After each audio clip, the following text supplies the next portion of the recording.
welcome back to HR Talks with Lish, a platform aiming to motivate, inspire and elevate HR interns, students, graduates and professionals to help you flourish within your careers. Please can you like, comment, subscribe and click that notification bell so that you're always notified every single time I post a video. And without further ado, let's get into today's video. So you're probably wondering, Alicia, this is a new setup. You don't usually sit on your bed.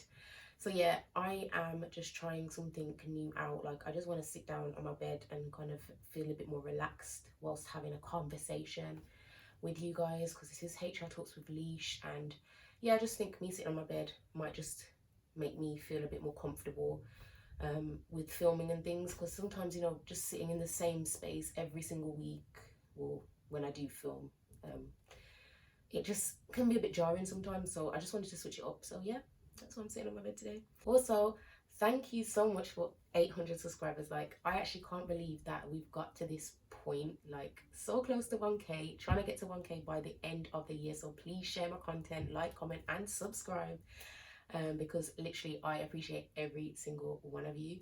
It's just so weird to think that from 0 subscribers back in April 2020 to 800 now, like the journey that I've been on to get here. And I literally remember imagining next to my name, because at first it said 0 subscribers, I was imagining like having hundreds of subscribers, and now there's 800. So it's crazy. So thank you so much.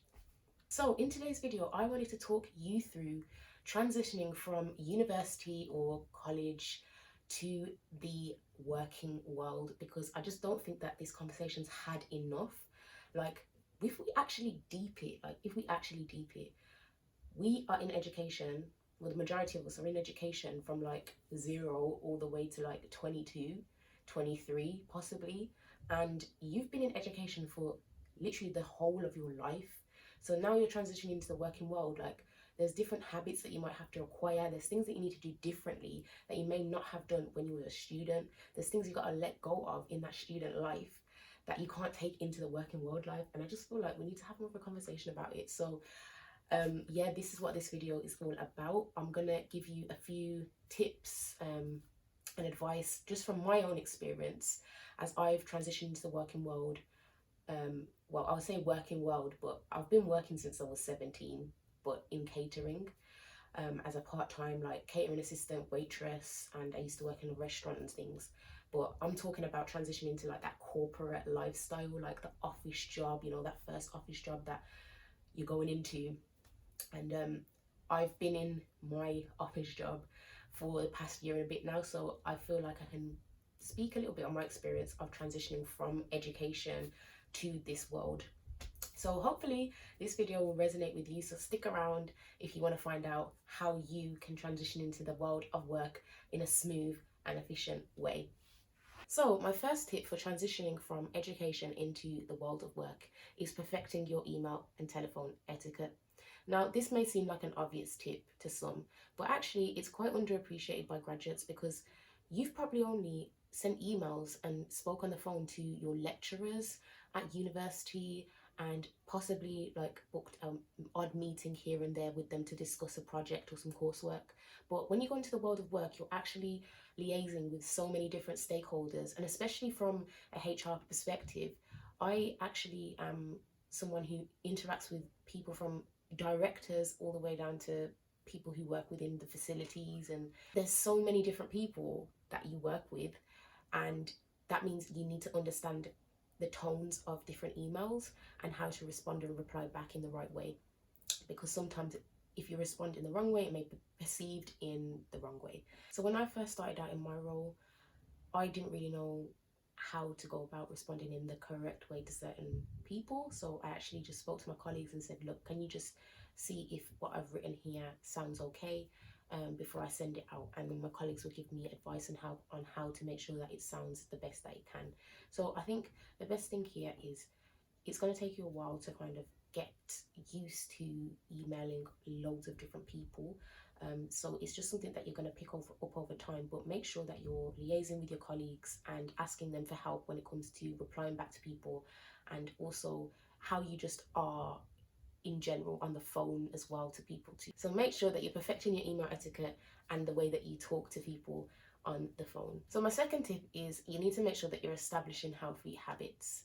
Now, as a student, there was days, I'm not gonna lie, there was days when I said I'm not going to uni because I just don't want to go, right? Now, when you're in the world of work, you can't just wake up one day and be like, do you know what? I'm just not feeling like it today. I'm not going in today. You can't do that, because if you do that and you continuously do that, you are possibly going to lose your job. So those days when you stayed up like really late, like 2-3 o'clock in the morning, to do some coursework and finish it off because you had that flexibility and you decided not to go to uni the next day and you just wanted to sleep in, you can't do that in the world of work. You've got to establish healthier habits. So going to sleep earlier and making sure that you're up on time, because most likely you're going to have a 9 to 5, and yeah, you can't miss a day like that.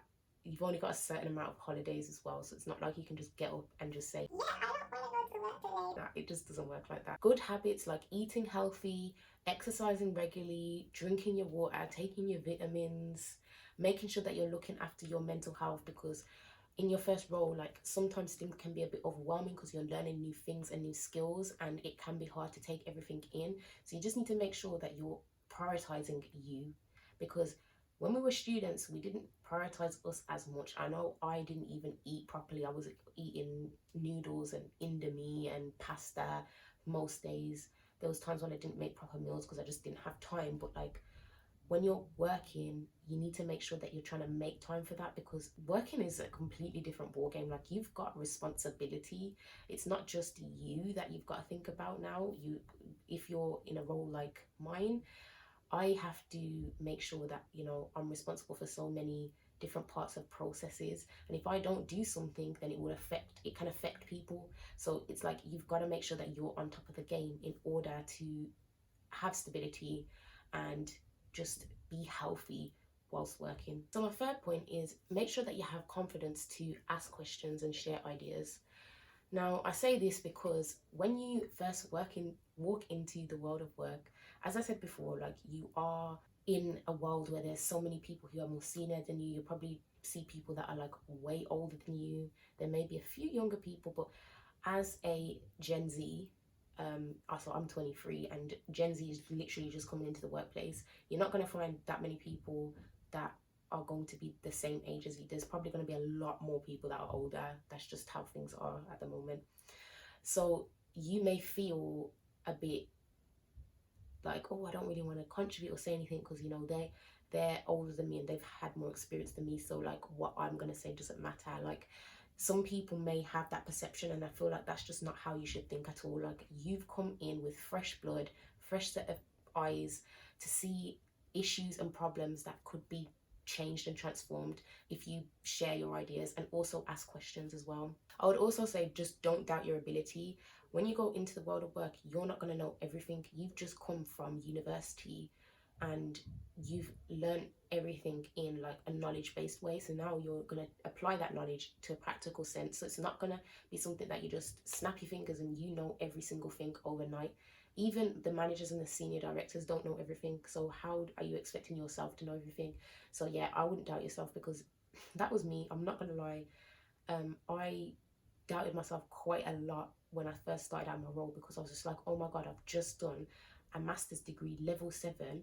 I'm supposed to know what's going on here, but no, I've just had the knowledge. I've never had any HR experience before, so how am I expecting myself to know everything? And that might be the same for you. So I'm just saying, don't put too much pressure on yourself. Ask questions, share ideas, and just be your best self. And over time, you will develop into the best professional that you can be. So my next tip would be to be patient and persevere. Now, what I mean by that is, you've just probably got your first proper job if you're entering the world of work. And that means that it possibly might be admin based. Now, as I was just saying before, I did a master's degree. I've got a level 7 qualification and I got a distinction in it. And when I thought about myself in that sense, I was like, oh yeah, Alicia, you know your stuff, like, you can just go in there and possibly you can just work your way up so quickly. But it actually doesn't work like that. Like, your first job is probably going to be something that's admin based or quite entry level. And that does not mean that you're always going to be in that admin job. But if you do that admin job to the best of your ability, you'll learn so much from that anyway. Skills that you're going to need for the next level up. So, for example, organization skills, being on time with handing in deadlines, making sure that you are living up to your word. When you tell somebody you're going to do something, you do it in that time frame. These are all skills and qualities that you're going to need when you're going up in the ranks. So it's best to get all of that skills and knowledge in now in the entry level job and then work your way up.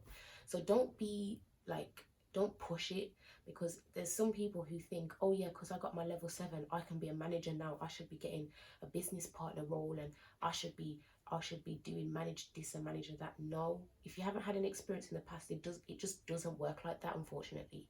So I would say just be as patient as possible, persevere through it, and you're going to climb up those ranks and you're going to get to that position that you want to be in. You've just got to keep going at what you're doing now and take in every single bit of advice from your peers, from your colleagues.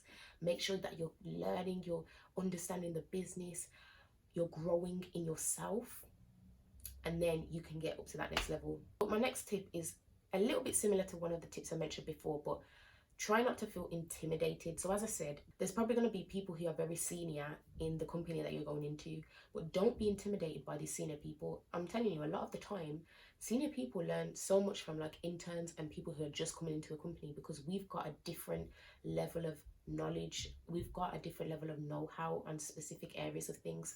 For example, one thing that is really big right now, it doesn't matter what company you're in, but like social media presence and creativity is something that we need in the companies in the here and now.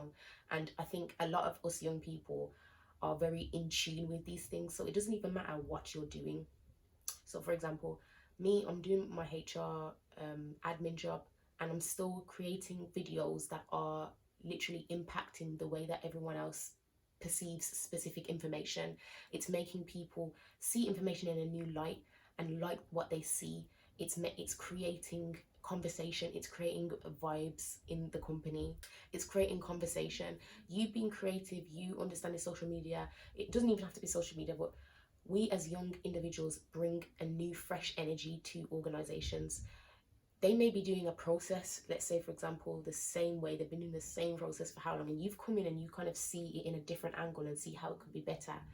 Just imagine the impact it can have. And this is, again, even talking to senior people, they appreciate any kind of ideas that you can bring to make a process better. So do not feel intimidated by their level of seniority, because you have your own level of knowledge that you can bring to the company. And I think this is why a lot of people who go into entry level jobs, sometimes they are a bit quiet at first. I'm not gonna lie, I was very quiet when I started. I still am a little bit quiet. There is still more that needs to come out of me as a person. But you know, and so I'm not even just saying this to you, I'm saying this to myself. Do not feel intimidated by people, because at the end of the day, you have your own source to bring to the company and the organization. So my next tip is, you're going to be expected to learn things very quickly. And I'm not saying this to scare anybody. Like, at the end of the day, you're always going to get training and advice and help depending on what organization you go into. But you are going to be expected to pick things up, because you know the organization needs to keep running, and you've got to make sure that you're on top of the game. So my advice to you is to make sure that when you go into the organization, you ask as many questions as possible.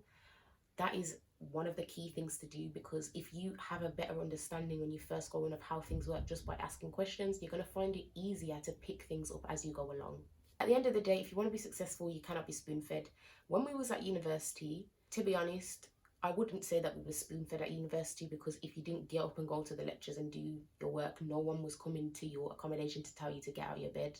So in a way, that does develop a sense of, awareness of the fact that you need to make sure that you're doing the work and putting it in.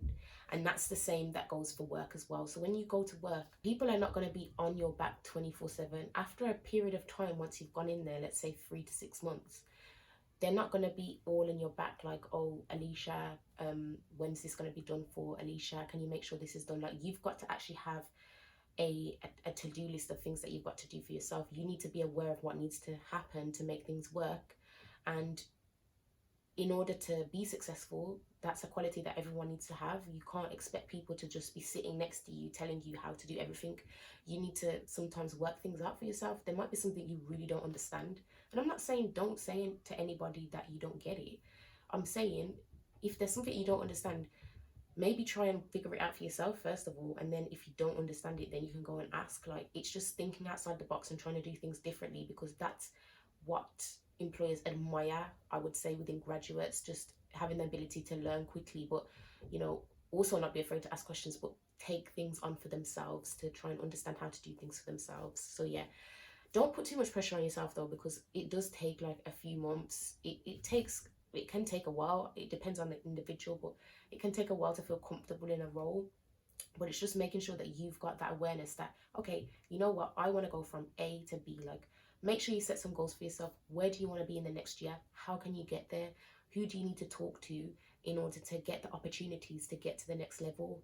What independent research do you need to do for yourself to get a better understanding of things? There's just so much to take in when you're transitioning. Well, it is difficult, I'm not gonna lie. At first, especially with this COVID pandemic, like, I started off my job in a virtual sense. I didn't really have people around me anyway, so it's like you've just got to adapt to the changing world of how things work. But it is doable, and I'm sure that if you are entering into that new corporate job, you will smash it. And finally, I've touched on this a little bit already, but when you go into the world of work, you've got a whole load of responsibility, and it's not just you that you're responsible for. So as a HR administrator, I am responsible for 500 people within the company, in the UK basically, when it comes to any kind of admin related tasks, when it comes to onboarding processes, offboarding processes, I am your girl. So when it comes to like drawing up a resignation letter, for example, if I don't draw up the resignation letter, they're not going to get their letter that they may need to show their new employer to say, listen, I'm resigning on this date, and I've handed in my notice, so can I start here? Do you know what I mean? Like, things that you decide you're not going to do are going to affect other people's lives. So like, you've got more of a responsibility, and it's just understanding that, and understanding that it's not just all about you now. Because when you was at uni, if you stayed in bed and you didn't get up and go to uni, the only person that you was really affecting was yourself, because you're not affecting anybody else. But if you stay in your bed and you decide not to get up for work, or you decide you don't want to do certain tasks, it is going to have an effect on other people. Now, obviously, I think a big thing here is also mental health that you have to think about. So obviously, if you're not in a good state, that's a different thing altogether. I'm not talking about that. Like, I'm just talking about the fact that you've got more responsibility now, so you've got to make sure that you are trying to balance things in the right way, coming up with effective plans and ways to kind of work around things to make sure that you are producing the quality of work that you have been asked to produce. So that is the video. I hope that you've taken some kind of guidance, tips and advice from this video based on transitioning into the world of work. If you want to hear any other videos in regards to me talking about transitioning, then please let me know. If you want another chit chat, please let me know. Thank you so much for watching this video, and I'll see you in my next one.